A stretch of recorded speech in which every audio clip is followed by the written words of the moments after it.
Buenas, aquí estamos otra vez. Vamos a ver en este vídeo el siguiente apartado. En el anterior vimos la teoría que había explicado Lamarck y ahora en este caso vamos a ver la teoría de Darwin.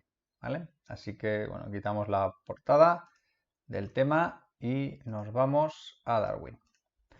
Vale, bueno, Darwin y Wallace, ¿vale? Siempre tenemos la mala costumbre de olvidarnos al pobre Wallace y tuvo pues, la misma importancia o más o menos, pero vamos, fue prácticamente igualmente importante que Darwin, ¿vale? En este caso, la teoría evolucionista que vamos a ver es la teoría de la selección natural. Recordad que dejábamos a Lamarck allá por el siglo XIX, bueno, pues un poquito más moderno que Lamarck, tenemos por un lado a Charles Darwin, ¿vale? Y por otro lado a Alfred R. Wallace, fueron los dos naturalistas, igual que pasaba con Lamarck, y en este caso pues se centraron en estudiar fauna y flora. Lamarck tiraba más por únicamente la fauna, estos fueron a fauna y flora.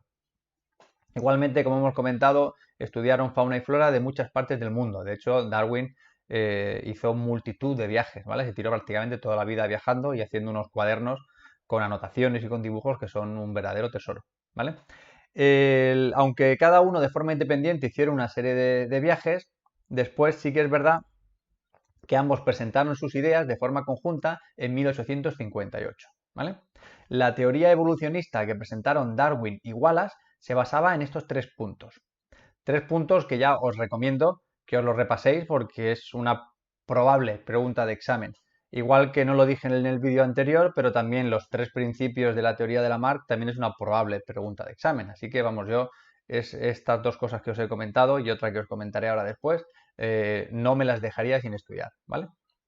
Bueno, al tema. ¿En qué se basa la teoría de Darwin y de Wallace? Tres principios. Primero, según ellos, todas las especies, incluyéndonos a nosotros, descendemos de otras especies diferentes a las nuestras y que están relacionadas entre sí porque tenemos un antepasado común, ¿vale?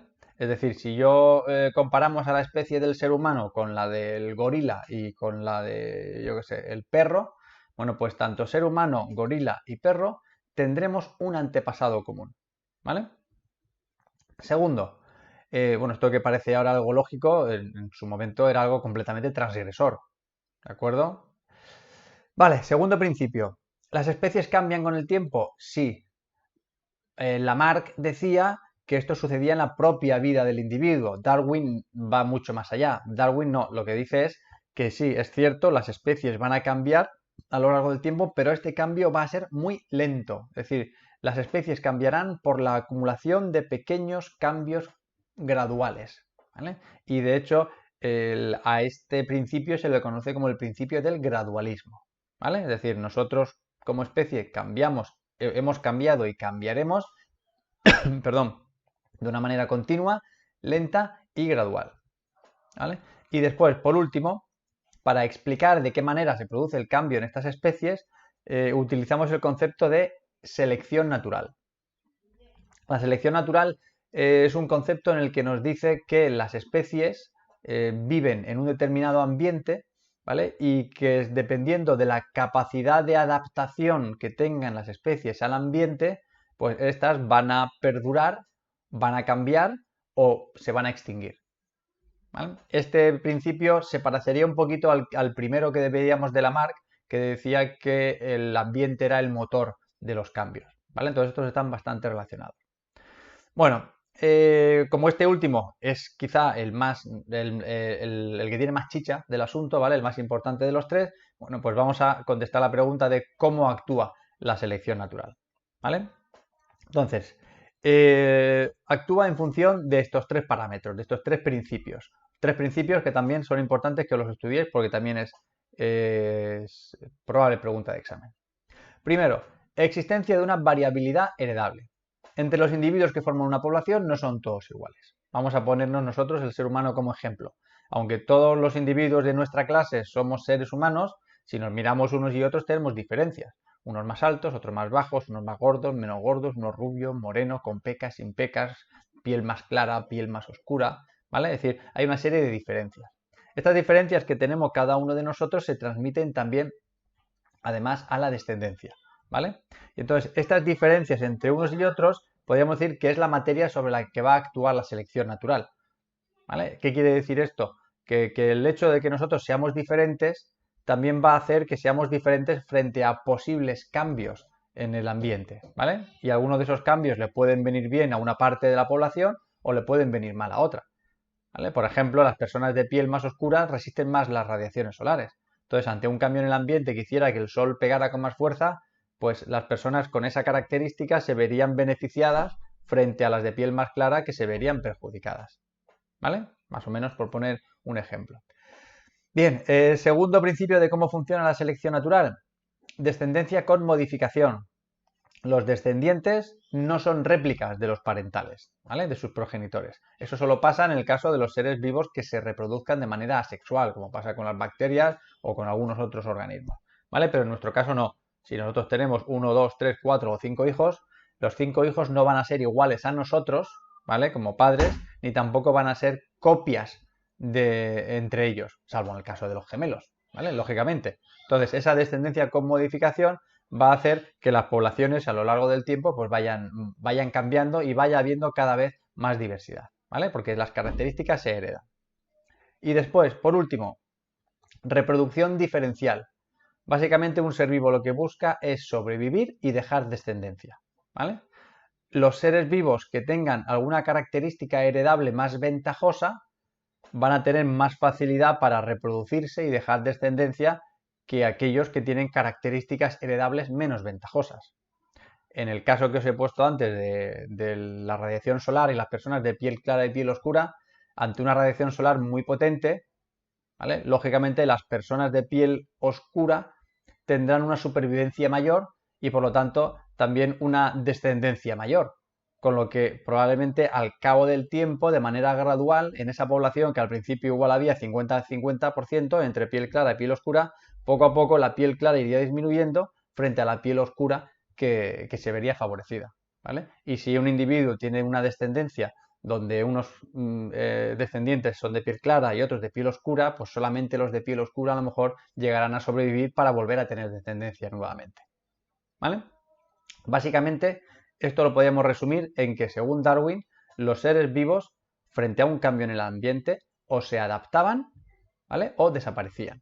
Y esa adaptación no es algo buscado por el ser vivo, como sí que decía Lamarck, ¿no? Si una jirafa estira mucho el cuello, pues el cuello se hace más largo, ¿de acuerdo? Pues según Darwin no sucede eso. Según Darwin lo que sucede es que dentro de las jirafas las habrá con cuellos más largos y cuellos más cortos.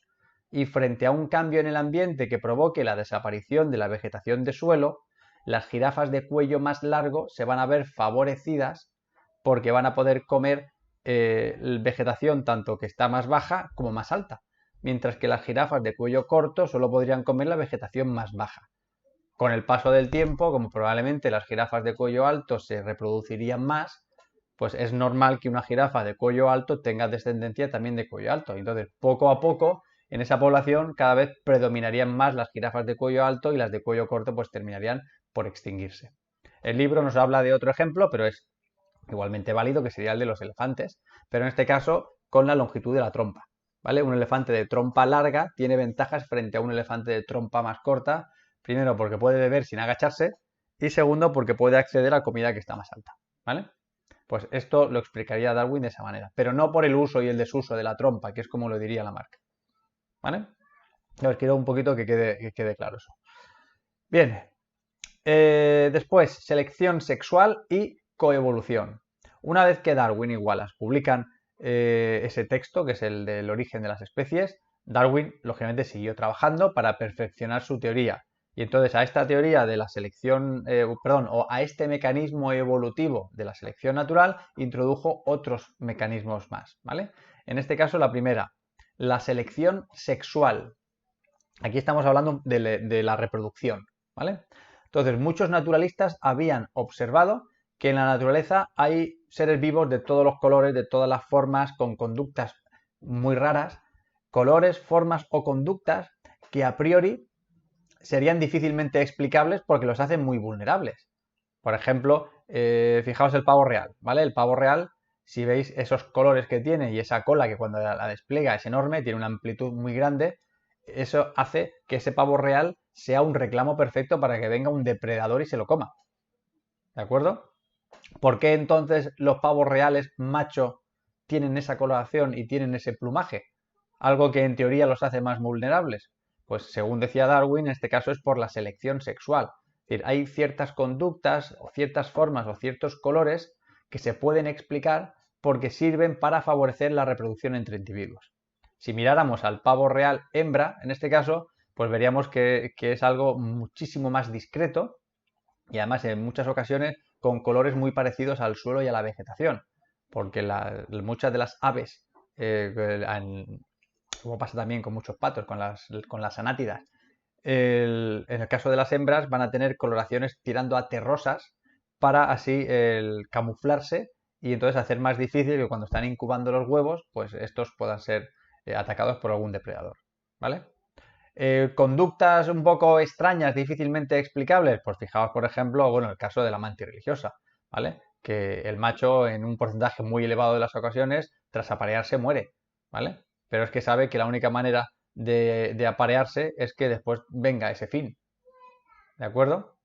Y después también, pues como pasa con otros muchos animales, como pasa aquí con estos elefantes marinos, ¿vale? Si no, yo creo que son elefantes marinos, lo que vemos ahí, que a veces para reproducirse los machos se montan unas peleas, ¿vale? Que son súper sangrientas y en ocasiones provoca la muerte de algún individuo. O como pasa con los ciervos, que se pegan también unos cabezazos de aupa, ¿vale? Entonces, estas características que serían difícilmente explicables desde la lógica, sí que lo son por el hecho de que en este caso buscan una reproducción más eficaz, ¿vale?